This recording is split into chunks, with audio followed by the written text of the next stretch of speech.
If you've been a Castlevania fan for the last several years, your options for games have been limited to say the least. Once in a while you'll get a game like Axiom Verge for example, but overall, the genre has gotten as much of the shaft as the Blue Bomber has. So when a game of the genre comes along, I take quick notice. Although this time, there was less vampires and less robots, and more fluffiness. Rabi-Ribi came out to Steam on Thursday for $17.99, and it's a Metroidvania style game that goes for the lighter side of the Japanese animated culture. Now the price tag may look a little bit high at first for a game of this art style, but it attempts to make up for it in content. It has strong influences from not only Metroidvania games, but from another key genre that developed from Japan, the bullet hell genre. But can the game burrow into your wallets with its combination of nostalgia past and modern design? Or will a lucky rabbit's foot not be enough to make this game worthy of your purchase?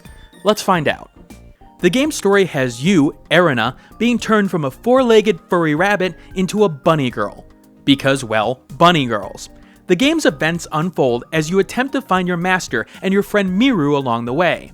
Little by little, you learn about the world that you're in, and things are not as straightforward as they seem, as the game peels back small layers of information about the people and the magic in this world.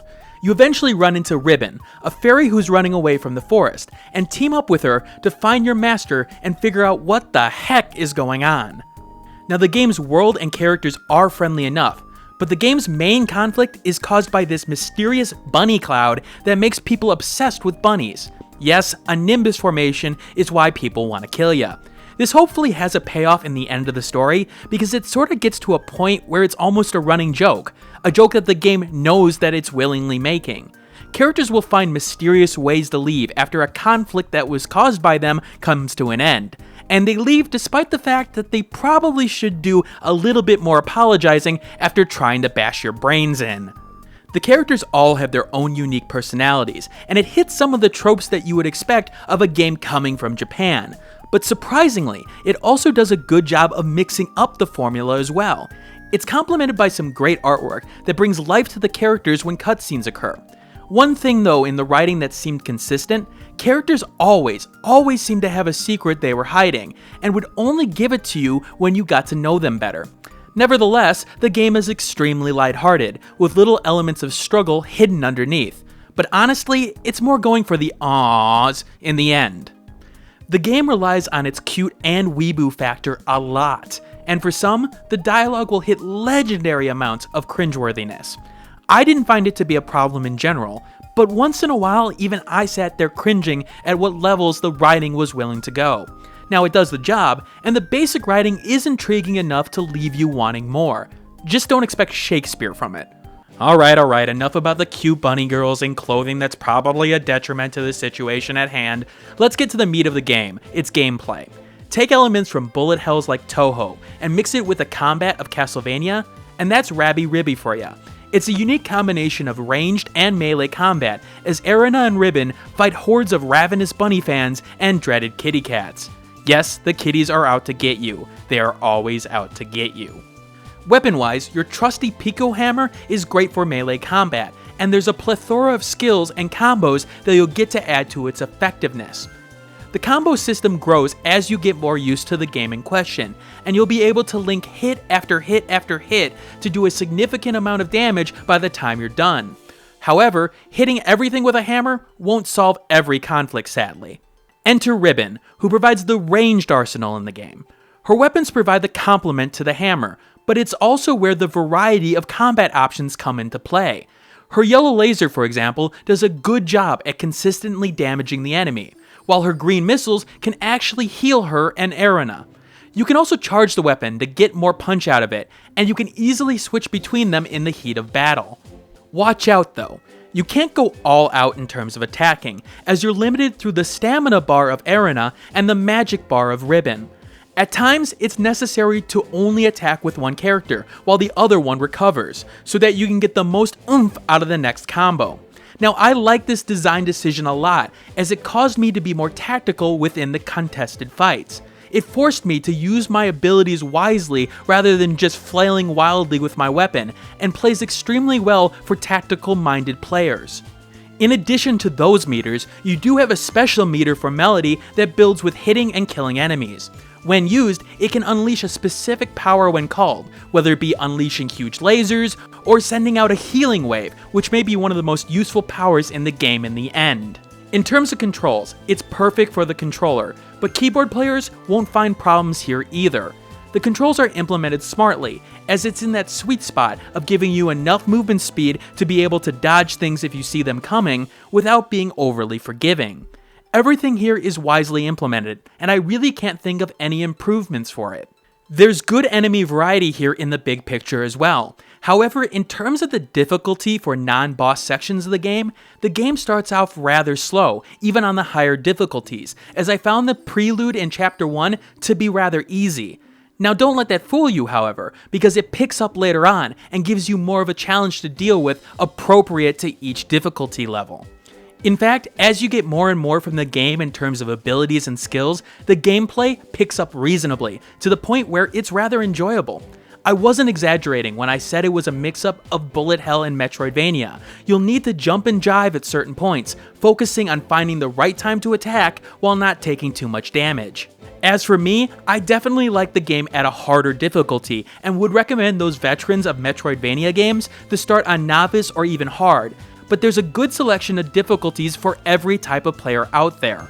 The highlight of the combat and the game is easily the boss fights, and that's great because there's a bunch of them. The bullet hell inspirations show up strong here. Running around in chaos and finding the one spot that you're not going to take damage keeps the adrenaline of the fight up, and there's significant variance in bullet patterns from boss to boss. You won't get comfortable, and even if you've upgraded significantly, you'll find yourself attempting to hold on to that last bit of life and dealing out the killing blow. There is a boss rush mode, which I feel like I will be playing it a bit, because yeah, this is the meat of the game and it works wonders. There are a lot of strengths in the combat system as a whole. However, there are little things that bother me about the game. Certain enemies are really hard to hit even with the arsenal that you have, and can easily blend into the background. Now the blending seems intentional, but it's something that always bothers me in terms of color choices in games, even if you're trying to hide the enemy. Sometimes bullets are really hard to see, and it makes me wonder why this specific shade of blue was used, for example. Some enemy placement is a little bit dickish, but honestly that's sort of reminiscent of Castlevania's old. As to the complement of combat, the platforming itself isn't that difficult, to be honest. Sure, there are spike traps and you'll have to be patient in some areas, but compared to the Medusa head-filled hallways of Castlevania, it's sort of a breeze, even in enemy placement. If you're looking for more platforming gameplay, Rabi-Ribi is not the game you're looking for. It really only serves to help out the exploration part of the game. And a Metroidvania game wouldn't be a Metroidvania game without some exploration elements and, of course, backtracking. There's secrets hidden within the map, and the game does reward you for going off the beaten path, with additional items or finding a character or two out of the blue. The game does have a warp system that makes it a lot easier to get around with, and it's distributed well enough throughout the map so that it doesn't take you long to get anywhere. Heads up though, there will be places you will need to remember to backtrack to when you have certain new abilities, so remember the places you saw those shiny objects. The level design overall is pretty varied, and it makes backtracking less of a chore than other games in the genre. However, I will say that the game has some really frustrating parts, in particular with precise jumps that have very little room to maneuver. Honestly, these jumps felt like luck 95% of the time, as there's literally no room for error, and actually had me just skip certain parts because I didn't feel like dealing with it. While yes, you want to reward persistence of the player at times, this felt like one step too far. Now in terms of items and collectibles, there's a good mix here. You'll find standard stuff such as HP and MP up, but there's also potions that'll give you more ability points to spend on badges as well. Badges are used to give you an extra boost in battle, and you can rearrange them in terms of points spent to get the best build for certain fights or your playstyle in particular. There's also a store where you can buy or upgrade items with the points that enemies drop. The upgrades are significant, and gives the player more reason to explore the world and get every last credit to get that next upgrade. As for aesthetic, the world hits a lot of different environments and uses pretty much the entire range of the color palette, and it does it pretty well, I might add. You'll hit the snowy tundra, the crystal caves, and I really enjoyed the fact that each section of the world felt like a whole different world in question. However, the sprites themselves feel like they could use just a tiny bit more detail in the long run. I don't know where exactly that comes from. I may be expecting too much after seeing such well done sprites in games like Shovel Knight, but it just feels off for me. As to sound design, it's really not that noticeable.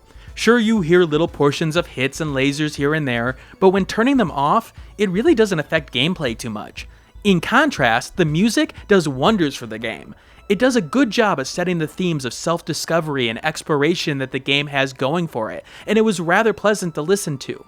While like in all my videos lately, I've been playing the music in the background of the review, but I want to specifically turn the spotlight on the music in question.